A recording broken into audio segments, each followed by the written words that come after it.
यं प्रव्रजन्ति मनुपेतुमपेतकृत्यं द्वैपायनो विरहकातर्वाजुहाव पुत्रेति तन्मयतया सर्वोऽभिनेदो तं सर्वभूतहृदयं मुनिमानितोऽस्मि।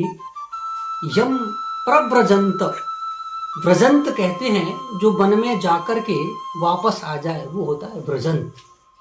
लेकिन प्रव्रजंत जो वन में जाने के पश्चात वापस ही नहीं आए, ऐसे हैं प्रव्रजंत। कौन प्रव्रजंत हैं? भगवान सुखदेव, जो 12 वर्षों तक मातृगर्भ में जिन्होंने वास किया,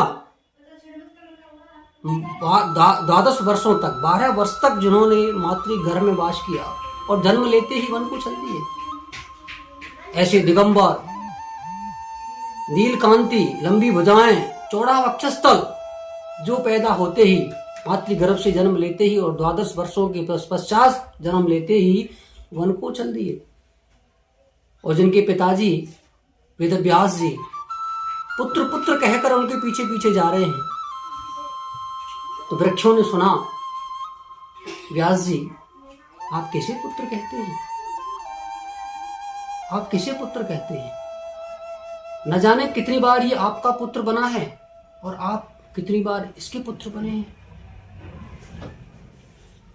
और हमने तो यहां तक भी सुना है, जब भगवान सुखदेव वन को जा रहे थे तो एक सरोवर में कुछ स्त्रियां स्नान कर रही थी।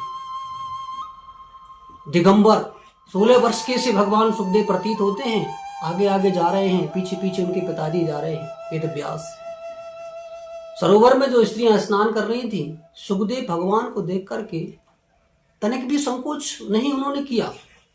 और जैसे ही वेदव्यास उनके पीछे पीछे आए तो उनको देख करके उन स्त्रियों ने अपने वस्त्रों को व्यवस्थित करना शुरू कर दिया और जल में हाथ जोड़ करके खड़ी हो गई, महाराज हम आपसे क्षमा चाहते हैं, हमने आपको देखा नहीं।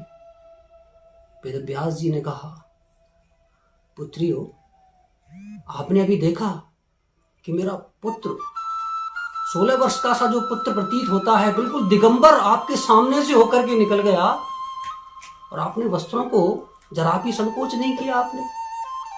और मैं तो आपके पिता की उम्र का हूं, मुझे देख के संकोच करती हूँ। जिससे तुमको संकोच करना चाहिए था उनसे तो हमने संकोच किया नहीं, और जिससे संकोच नहीं करना चाहिए उनसे तुमने संकोच किया है।